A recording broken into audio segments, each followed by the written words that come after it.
Halo, halo, apa kabar? Saya Harisbun Arif dari Forum News Network. Bung Rocky, ini berita mengejutkan, bahkan mungkin sangat mengejutkan ya. Luhut Panjaitan Opung, ini orang kepercayaan dan tangan kanannya Jokowi, membuat pengakuan bahwa dalam 5 tahun terakhir pemerintahan Jokowi itu, eh, dari total 500 triliun bansos yang digelontorkan ke rakyat yang sampai ke tangan yang berhak, itu bahasanya ya, hanya separuhnya. Jadi kemana itu yang 250 triliun? Luhut menyebutnya ada data ganda, tidak memenuhi syarat, dan tidak punya NIK.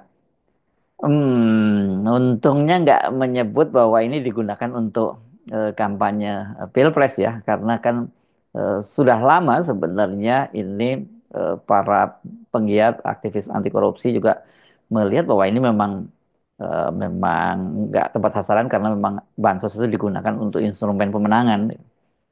Ya tentu cukup mengejutkan, bahwa Pak Luhut bukan cukup mengejutkan, sangat mengejutkan karena yang mengucapkan itu adalah Luhut Binsar Panjaitan. Orang yang tahu tentang semua soal selama 10 tahun pemerintahan Presiden Jokowi. Jadi kalau bansos yang nilainya 500 triliun hanya separuh yang tersalur dengan efektif, ini baru efektifnya ya, belum soal pertanggungjawabannya.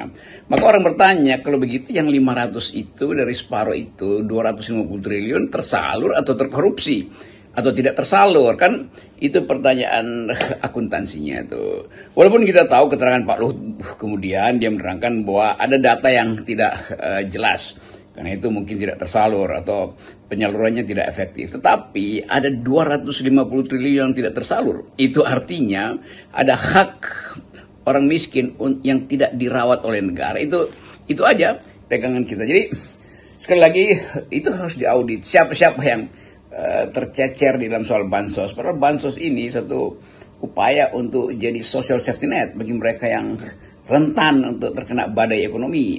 Jadi kelihatannya itu yang jadi kunci untuk meminta semacam keterangan lebih jauh dari mereka yang bertanggung jawab, tentu Menteri Sosial, Menteri macam-macam lah, sampai ke daerah. Kenapa atau mengapa ada dana 250 triliun yang adalah hak rakyat miskin itu tidak tereksekusi itu.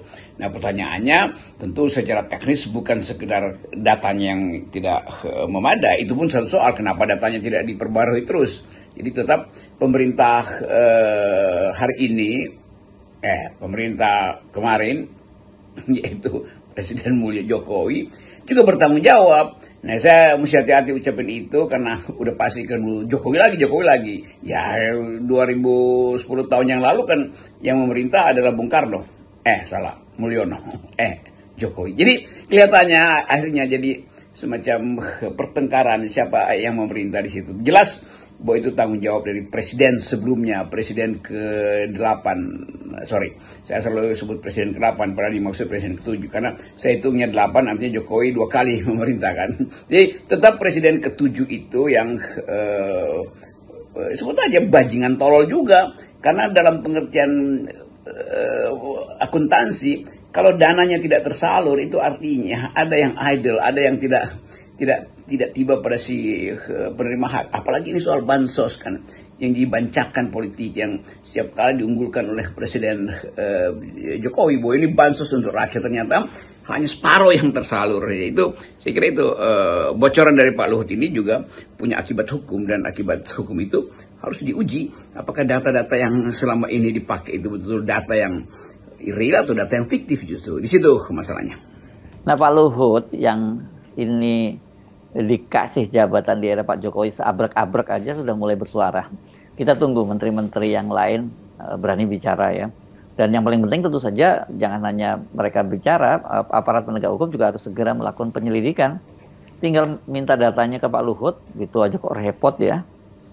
Jadi sangat bagus bila kabinet zaman Pak Jokowi, menteri-menterinya mulai membuka kotak Pandora itu. Pak Luhut memulai dengan bagus, karena ini sesuatu yang dahsyat, karena separuh dari 500 triliun, 250 triliun tidak tersalur, itu fakta yang betul-betul mencengangkan, karena ini menyangkut tadi hak orang miskin. Tetapi sekali lagi kita ingin atau menduga dengan kuat bahwa bidang-bidang lain juga hal yang sama berlangsung. Itu yang dulu disebut oleh Pak Prabowo sebelum jadi presiden, bocor kan itu maksudnya kan.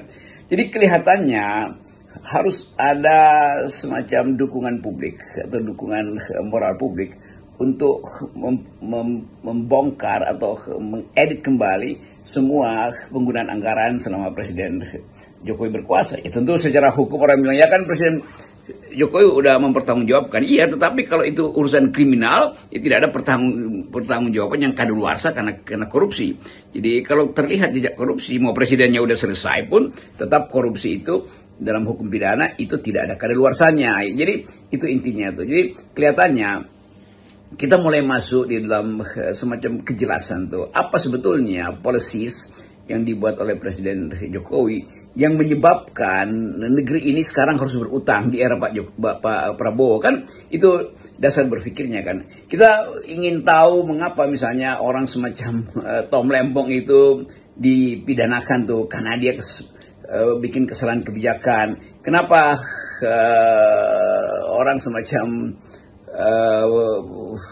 Karen Agustiawan yang adalah dirut Pertamina itu dipenjara tuh karena dia salah membuat kebijakan. Padahal kebijakan yang salah itu bukan korupsi, karena memang semua kebijakan bisa salah bisa benar. Yang bahaya kalau dia lakukan korupsi, kalau kebijakannya keliru ya memang investasinya rugi pada waktu itu. Jadi itu intinya. Nah sekarang kalau kita balikkan, kebijakan siapa yang membuat sehingga rakyat dirugikan 250 triliun dalam bentuk tidak mendapatkan haknya? Ya tentu kebijakan Presiden Jokowi kan, itu sama aja logika hukumnya itu. Jadi kita mau fair mengatakan bahwa semua hal yang menimbulkan kecurigaan kesalahan kebijakan akhirnya mesti diintip dengan hukum pidana. Yang berlaku pada Tom Lembong, berlaku pada Ibu Karen, harus juga berlaku pada menteri-menteri yang lain di era Pak Jokowi. Bahkan harus berlaku pada Pak Jokowi. Itu yang kita sebut sebagai equality before the law. Ya jadi bagaimana mau tetap tepat sasaran, mau efektif kalau kita ingat bagaimana cara Pak Jokowi membagi-bagikannya, kan asal aja. Pernah berdiri di depan istana, kemudian setiap kali kunjungan kerja selalu dibawa-bawa juga bansos, ada datang malam-malam, berusukan membawa bantuan itu biar dibilang seperti Umar bin Khattab gitu ya. Ya, masih ada yang menarik karena orang kemudian bertanya, kenapa Pak Luhut baru terangkan sekarang masalahnya itu. Semacam post factum questioning itu. Orang bertanya sesuatu yang sudah selesai tetapi masih ada masalah. Bukankah Pak Luhut mengerti dari awal potensi fraud, potensi inefficiencies, potensi mismanagement di dalam penyaluran bansos itu? Kenapa nggak dari dulu misalnya? Ini pertanyaan publik begitu. Tentu Pak Luhut mesti terangkan, tetapi sebelum Pak Luhut terangkan, kita mau coba mendahulukan semacam analisis bahwa Pak LBP akhirnya memilih untuk menerangkan itu karena tetap angka-angka itu ada di dalam ingatan publik. Jadi kelihatannya justru Pak LBP yang jadi semacam messenger of good news itu, yang membawa pesan bagus bahwa ada kecurangan atau ada mismanagement minimal, ada akuntansi yang harus diperiksa lagi, yaitu penyaluran yang tidak tepat, sehingga sebanyak 250 triliun itu tidak efektif. Jadi sekali lagi di situ bukan soal kerugian negara, tetapi negara tidak melaksanakan jaminan untuk membackup mereka yang tercecer selama proses percepatan pembangunan. Jadi selama 10 tahun itu orang bertanya, kalau begitu yang disebut sebagai kewenangan negara untuk merawat, memberi social safety net pada rakyat miskin dengan bansos itu, artinya cuma pencitraan aja kan. Apalagi kita ingat bansos itu dilempar-lempar oleh Presiden Jokowi dari mobilnya kan. Bahkan Jokowi sendiri yang berdiri di depan istana untuk menunggu rakyat lewat dan dia akan bagi-bagi bansos. Jadi dana pencitraan itu lebih banyak dengan efek orang memuliakan Jokowi. Ya Jokowi 80% elektabilitasnya, sehingga Jokowi dengan basis itu berupaya untuk nambah masa jabatan diperpanjang atau bahkan periodenya ditambah 3 periode.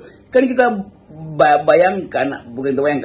kita terangkan itu di dalam latar belakang euforia dari Jokowi karena berhasil menaikkan elektabilitasnya melalui proyek bansos. Ternyata menurut Pak LBP bansosnya itu cuma separuh yang efektif. Jadi tetap ada pertanyaan, separuhnya lagi tidak efektif. Kenapa? Kan itu kejujuran yang mesti diterangkan ulang oleh Pak Luhut lah minimal tuh. Karena akan ada pertanyaan, Pak Luhut mengetahui itu, kenapa dari awal tidak memberi semacam warning pada DPR untuk mengaudit atau pada BPK untuk memeriksa akuntansinya. Jadi sekali lagi ini soal yang akan masih ada beban pada Pak Luhut, dan sekarang posisi Pak Luhut adalah Ketua Dewan Ekonomi Nasional. Jadi mungkin akan ada keterangan baru atau harusnya ada keterangan baru tentang kemana 250 triliun itu tidak tersalurkan, atau tersalurkan secara buruk, atau memang ada hal lain yang mungkin aja keterangan berikutnya yang belum disampaikan oleh Pak Luhut tentang 250 triliun, yaitu separuh dari 500 triliun yang adalah hak bansos masyarakat kecil yang tidak tiba pada mereka. Bocoran-bocoran semacam ini saya pikir nggak bisa dibendung lagi, karena ini bukan bocor halus ya, udah bocor besar. Kalau yang bicara orang besar seperti Pak Luhut. Karena kan belakangan ini juga makin banyak loh yang membuat testimoni. Itu salah satunya ini di luar pemerintah, tapi ini di eksekutif ya. Maksud saya di luar eksekutif ya, ini di legislatif ya. Ini seorang staf ahli di DPD mengaku bahwa dia punya data 95 dari total anggota DPD tadi, yang tadi itu kalau nggak salah 136 sekian gitu ya Bung Rocky ya, jumlah anggota DPD itu. Jadi berapa persen tuh? 75% gitu yang itu menerima uang suap dalam pemilihan ketua DPD yang sekarang ini. Saya kira hari-hari ini kuping publik sedang sangat peka untuk mendengarkan bocoran-bocoran dari kasus-kasus korupsi itu. Termasuk yang baru saja jadi berita mencengangkan bahwa ada 95 anggota DPD dari berapa 125 atau 150. Jadi ada 95 anggota DPD yang dilaporkan ke KPK oleh seseorang yang tahu semua data yang menunjukkan bahwa ada penyegokan di situ. Jadi kelihatannya publik justru makin lama makin ingin ada whistleblower, ada deep throat, pembisik yang memungkinkan publik percaya bahwa pemberantasan korupsi itu harus dimulai dengan kepekaan para netizen, kepekaan dari masyarakat yang lebih luas tuh. Karena tetap bocoran-bocoran ini juga menunjukkan ada keinginan baru dari warga negara kita untuk memulai politik yang bersih, supaya korupsi, apa yang disebut sebagai penggunaan kekuasaan itu tidak lagi dipraktekkan di dalam kita menyambut 5 tahun ke depan. Jadi sekali lagi balik pada soal bansos yang hanya tersalur separuh dari 500 triliun, pertanyaan utamanya adalah apa yang mesti diterangkan oleh presiden baru ketika tahu bahwa ada bansos yang tidak tersalurkan. Siapa presiden di era bansos itu tidak tersalurkan? Ya Joko Widodo. Siapa presiden yang memanfaatkan bansos untuk kepentingan pencitraan politik? Ya Joko Widodo. Siapa presiden yang menyebabkan elektabilitasnya melonjak tinggi setelah bansos disebar lalu elektabilitasnya dihitung? Ya Joko Widodo. Jadi sekali lagi Joko Widodo itu adalah seseorang yang dalam keadaan nganggur sekarang, nganggur artinya tidak di dalam tidak lagi berkuasa, tetap dia adalah sosok yang membuat kebijakan yang memungkinkan orang menduga bahwa kebijakan Presiden Jokowi itu menyesatkan, kebijakan Presiden Jokowi itu mengabaikan hak rakyat kecil untuk menerima bansos. Jadi itu dasar-dasar berpikir yang menyebabkan uraian dari Pak Luhut itu tentang tidak efektifnya bansos itu, dan dengan angka yang fantastis yaitu 500 triliun, tidak separuhnya tidak tersalur, itu juga menjadi catatan penting, atau bukan catatan, bahkan tuh semacam penentu arah politik Presiden Prabowo hari ini. Karena publik akan minta periksa dong apa penyebab dari terlantarnya begitu banyak orang akibat bansos tidak disalurkan pada mereka yang tepat di era Presiden Jokowi. Salam akal sehat. Salam akal sehat.